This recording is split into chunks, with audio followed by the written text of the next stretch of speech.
Okay, today I'm going to show you how you can test your batteries to make sure they have a good enough charge to operate your equipment.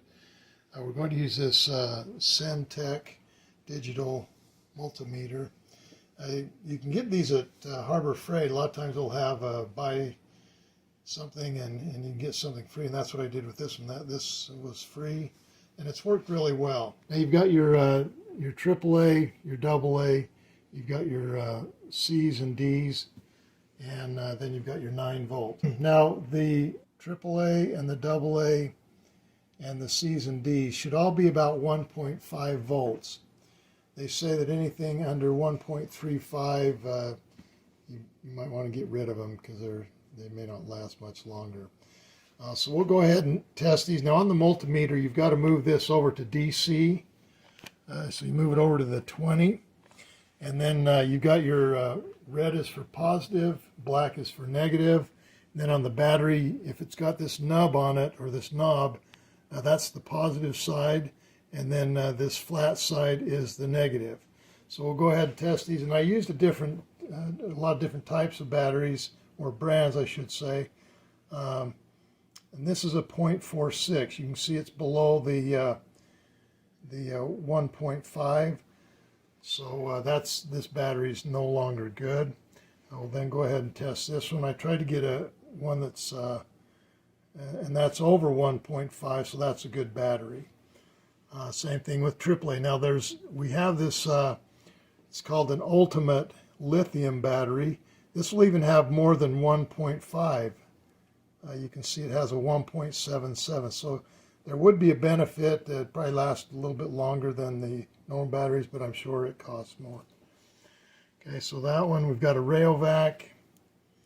That comes in at 1.57. Again, it should be 1.5 or above. And then we've got this heavy duty. This is one of the Harbor Freight batteries.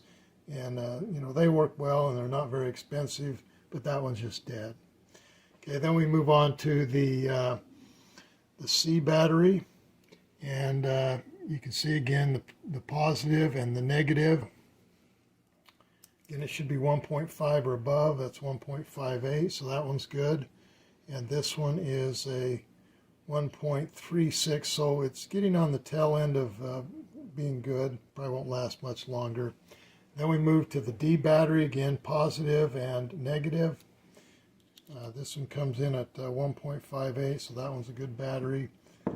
We then have the this Energizer coming in at 0.78, so that one's, you want to throw that one out.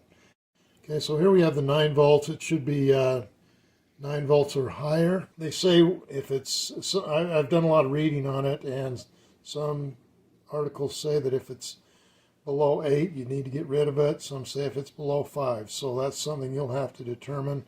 We'll go ahead and take a look at these and see what they come in at.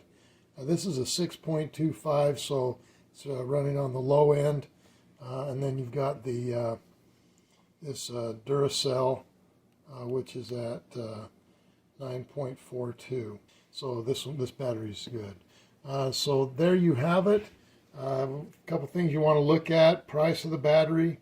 You can go to the dollar store and get 10 batteries. Well, it's probably more now, but 10 batteries for $1. Or you can, you know, spend up to $10 for 4 batteries. So that's one thing you always want to look at, and how long they last. But this is how you can go ahead and get rid of the batteries that are no longer good. You don't have to keep trying them, and you can test them and get rid of them if they no longer have a charge. Thanks for watching Big Al Repairs, and hopefully you subscribe.